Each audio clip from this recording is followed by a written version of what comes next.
আসসালামু আলাইকুম। আজকে যে বিষয়টা নিয়ে আলোচনা করব সেটা হচ্ছে, অনেকেই জানতে চান যে ভাই একটা সুখবর আসার কথা ছিল, ভালো কি মন্দ সেটা হয়েছে কি আসছে কি, তো সে বিষয়টি নিয়ে।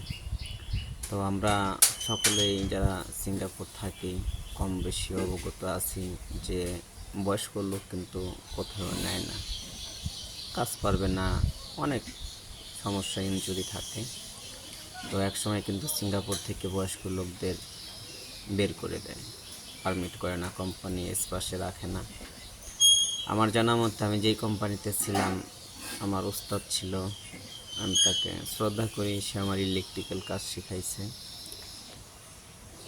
আর তার ভাই, তারও কিন্তু পারমিট না করে 2023, হ্যাঁ 2023-24 মাঝামাঝি হবে, তারা দেশে পাঠায় দেয় যে আর স্পাসে রাখবো না, অনেক ঝামেলা, বয়স বেশি। তো তাদের জন্য কিন্তু এখন একটা সুবর্ণ সুযোগ আসছে আমি বলবো, কেননা এখন 50, 55, 60 সব লোকই সিঙ্গাপুর নিচ্ছে, তবে বেশ কিছু কোম্পানি নিতেছে, সব কোম্পানি নিচ্ছে না।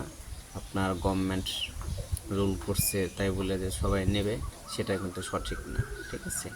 কেউ না বুঝে কখনো ভুল ইনফরমেশন কাউকে দেবেন না। নিচ্ছে যেসব কোম্পানির প্রয়োজন সেসব কোম্পানি নিতেছে। এখন বয়স্ক লোক সিঙ্গাপুর যাচ্ছে। তো যদি কারো এই বিষয়ে হেল্প লাগে কমেন্ট করতে পারেন, আর যদি হেল্প না লাগে তাহলে ধন্যবাদ। কারণ ভাই, উপকার করতে গেলে ক্ষতিটাই মানুষের হয়ে যায় বেশি।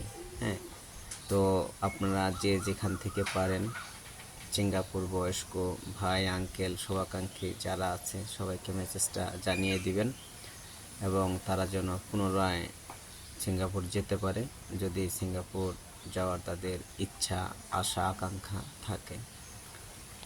তো বন্ধুরা, ধন্যবাদ। আজ এখানেই, দেখা হবে নেক্সট কোনো ভিডিওতে। সিঙ্গাপুরের এমন আপডেট পেতে চ্যানেলটি সাবস্ক্রাইব এবং বেল আইকনটি অ্যালাউ করে রাখবেন। ধন্যবাদ।